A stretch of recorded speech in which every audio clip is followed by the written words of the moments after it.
Welcome back, and today I'm reading I Am Rebel. Thank you. Again, Ross Montgomery. Let's see where I am. Right. There's a character, Ryder. He's just came in. Okay. But you and I both know, boy, that there are far more greater things to fear in this country than wolves. Things far more dangerous and bloodthirsty. Ryder leans forwards over the fence, his voice low and menacing. His eyes gleam like water hidden at the bottom of old wells. I'm talking about the king. It's taken everything that's dear to us, and we've all grown so used to that we let him keep on talking. It doesn't have to be that way, does it? I feel Tom freeze beside me. Then Ryder glances over his shoulder, pulls down the collar of his shirt. There's a flash of red beneath it. He has a piece of cloth tied around his neck, hidden where it can't be seen. Tom gasps. You're with the Reds! Ryder nods as he recovers that neckerchief.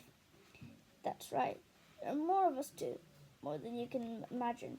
Right now, there are thousands all over the country waiting for the signal to rise together. A big change's coming. And when it's here, we'll need every pair of loyal hands we can find. Ryder nods to Tom's drawing, dropped on the ground. There's plenty of people who want the same as you. People who want to see the king thrown out of the high castle. People who want a country back. I whine and give a sharp bark. Ah! It's not safe for us to be speaking to Ryder like this. You have to get rid of him. But Tom doesn't seem frightened anymore. He's looking at Ryder the same way he looks at a storm cloud when it first appears on the mountain. His eyes wide with excitement. It's the next page, buddy. Okay. Ryder looks Tom up and down. How old are you, boy? Tom hesitates before he answers. 16. 16? And I'm a poodle. I bark at Tom reproachfully, but he doesn't even notice. Ryder seems happy with the answer too. 16! The Riders could do with a few smart 16-year-old lads like you. Not just as soldiers either. He nods to drawing. People need to see what's possible.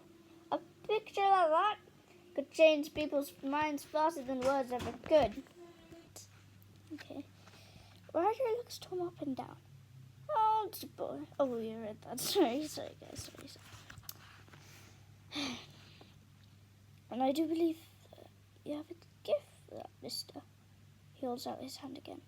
And this time, Tom takes it. Tom! My name's Tom.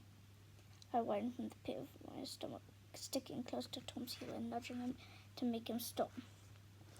This is bad. Tom is shaking, hands with red. If the guardsmen saw him now, they'd shoot him in sight. What is Tom doing?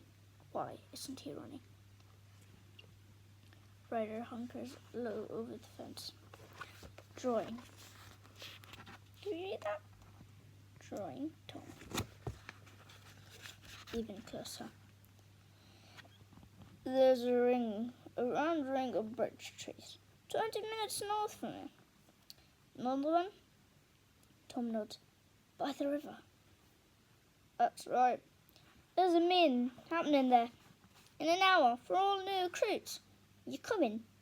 He grins at Tom, just like a wolf, hunger and cunning. Tom pauses for a second before he answers. I don't know. Ryder's expression changes instantly and his voice becomes a growl. I thought I could trust you, Tom. He leans back from the fence, breaking their tight circle. If we can't trust each other. Tom panics. No! I'll come. Ryder grins again. Glad to hear it. I'll lead the way. He nods at me. And, maybe leave your dog behind.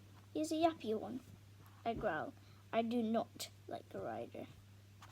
Tom takes one final look at me, and starts to climb over the fence. I bark angrily. Tom can't be serious. You can't leave. We have to stay and look after the sheep. No, Rebel, says Tom, shooing me away. You have to stay. I'll be back soon, okay? Stay? Of course I can't stay. Who'll protect him if something bad happens? I can't just let him do this. I can't let him leave. I bark and whine, jumping up and scrambling at his leg. No! Tom snaps, pointing behind me. Stay, Rebel! I can't believe it. Tom wants to go without me. He wants to leave me behind. But I'm a good dog, so I do what I'm told. I give him my best cold hard stare. Sit down beside the fence. Tom stands halfway over it, looking guilty. That's it. Good boy, Rebel. My tail wags. He's right.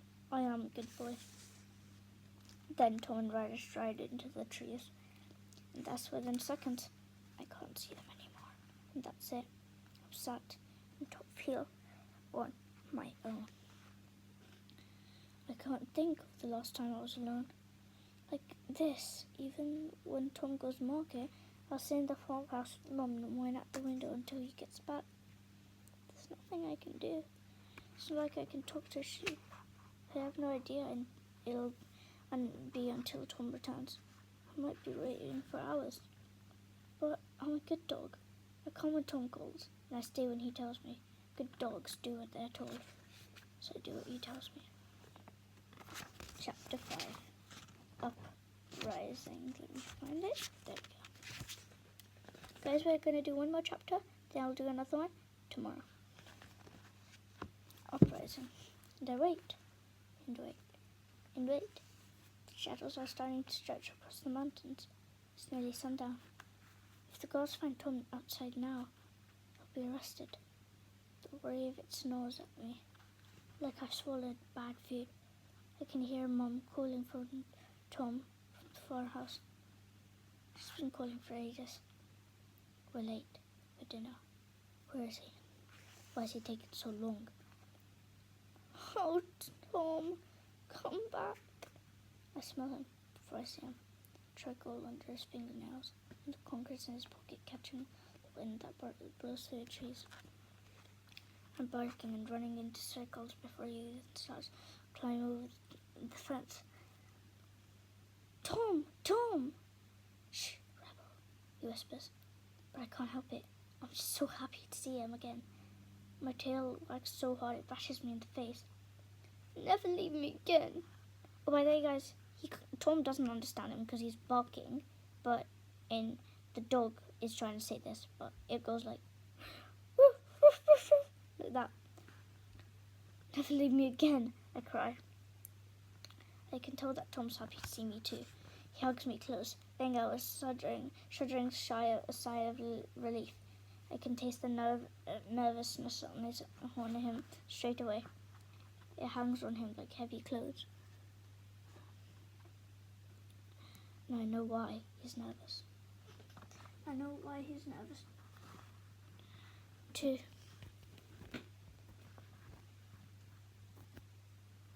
Yeah, I know why he's nervous too.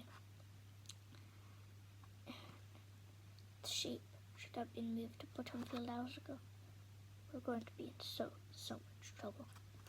Tom rounds up the sheep as fast as he can and drives them back to Bottom Road Field, then slams the gate behind him, and we race to the farmhouse door and run through the door. I can sense the bad air the moment we step in the house. It's tight and dark like the air inside a clenched fist. Mum and Dad jump from the table. Oh, thank goodness, cries Mum, hugging Tom tightly. We were so worried. Where have you been? Asked Dad quietly. Sorry, replies Tom, a false light in his voice. A sheep escaped. I had to go in the forest to find her. I grumble uneasily. It's the second time that Tom's lied today. He's never fibbed so much before. It's past sundown, Mum chides. You know it's not safe to be outside so late. It won't happen again, he promises. Now what's for dinner? Stew again, is it? What is that? Says Dad. His voice is suddenly low and dangerous, like his life being pulled from a belt. I whine nervously, confused. I don't know what Dad's talking about at first, and neither does Tom. Then we all spot it. A piece of red cloth is poking out of Tom's pocket, bright as a blood stain. The colour drains from Tom's face. Dad rips out the cloth and holds it up in his fist. Tell me this isn't what I think it is, he growls. Tom grabs it back. It's nothing. I found it lying in the fields. Liar! Hisses Dad, grabbing Tom by his shirt. Where have you been? I scurry over under the table and lie down low to whine. But there's no one to hide. Bad feelings are pouring out of them and flooding into the kitchen. I hate this. I hate it so much. Tom! Mum cries. You know what that colour means. If the guardsmen find that on you, they'll kill you. Tom glares at her, his face growing hot and red. So, they're going to kill us all eventually, no matter what we do. They'll tax us until we starve to death or shoot us in the streets for nothing. Better to die fighting than lie down and take it. Ha! Snorts Dad, but it's not a real law. Don't care if you got shot, eh? What are you going to do next? March on the high castle? Yes, yells Tom fiercely. That's exactly what I'm going to do. It silences Tom. Tell me you're not being serious, says Dad at last, his voice tense, as deadly as a deadly snarl. Tom takes a deep breath. Hands are trembling. But he stands his ground. He seems taller all of a sudden. I swear on Elijah Silverheads today, we're going to rise up together all over the country, and we're going to march through every single village and town. We're going to gather all the people we can and take back the roads. And when there are enough of us, we're going to march all the way to Tiny Castle and make the king listen to our demands.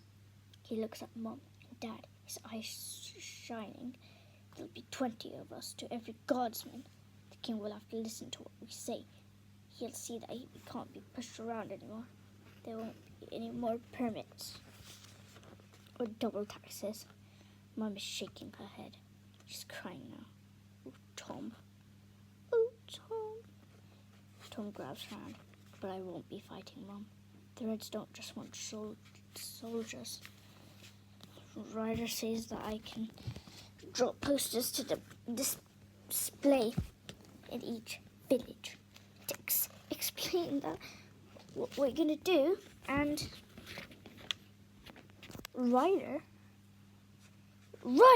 Dad snaps. Who's Ryder? Tom gulps. Oh, like he's trying to swallow back the words. He's a brave man, and he likes my drawings too. He thinks they'll make a difference. Dad almost shouts. Drawings? You're going to get yourself killed over your stupid drawings. Tom shouts back, and I can hear that he's crying now. Angry, loud sobs that tear his voice apart. I'd rather die than live here. Dad finally blows out the argument, starts proper.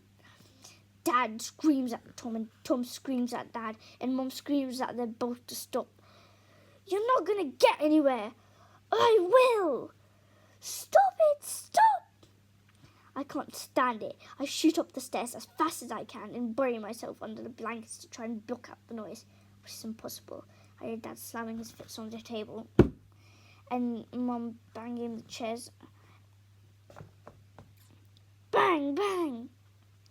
As she tries to get Tom, and their voices shuddering up through the floorboards, full of harsh, angry words.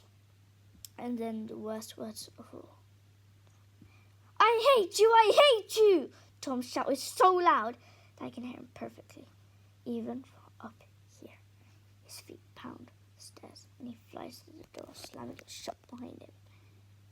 And he throws himself face down on the bed. Finally, the house is quiet again. There's no sound, except Tom's muffled sobs in the pillow. There's only one thing I can do. from under the blankets and lie down beside him. Close my eyes, let him feel my warmth, so he knows that I'm here, that he's not alone, that I love him. It works. It always does. Tom reaches out and hugs me deep into him. Oh, Rebel! He cries, burying his face into my fur. That's just how we've always been. Me and him. We've always just been what the other person needs. Ever since Tom first found me alone in the ditch with snow, since I was so small, he could hold me in the palm of his hand. Took one look at me. I knew forever I would be his dog and he would be my boy. So he took me into his coat and took me home. Mom and Dad tried to talk him out of it. They said I was just too sick, that trying to keep me alive was cruel. But Tom wouldn't listen. He made a little box of blankets and kept me there by the fire, so I was always warm. He fed me milk and bread by hand, stayed with me night and day till I was finally better. That's my very first memory, snuggled up with Tom beside the fire while he feeds me. And then that, it's all going to be okay. By the way, I'm just doing this last page because Tom is there. But actually, chapter 6 is right after that page. It's called Stay. I said I would do one more chapter, and I do the same for him. I turn around and look away his tears and let him know that's all going to be fine. If I could talk, I would say, please don't cry. Tomorrow, Mom and Dad will still love you. Tomorrow the sun will still shine. Tomorrow we'll sit in top field and you can draw whatever you want. And we'll eat bacon for breakfast and lamb stew for dinner. And all of this would be forgotten. I know Tom would be sad for a while, but Mom and Dad are right. Staying at the farm is the right thing to do. Tomorrow he'll understand that. He'll forget about the rider and the Reds and the uprising, and everything will go back to the way it was. Why would he want to change when it's already so perfect? And chapter 6, Stay. Okay. That's good. Right. Thank you so much for watching. Leave a comment, like the video, subscribe. Thank you. Bye.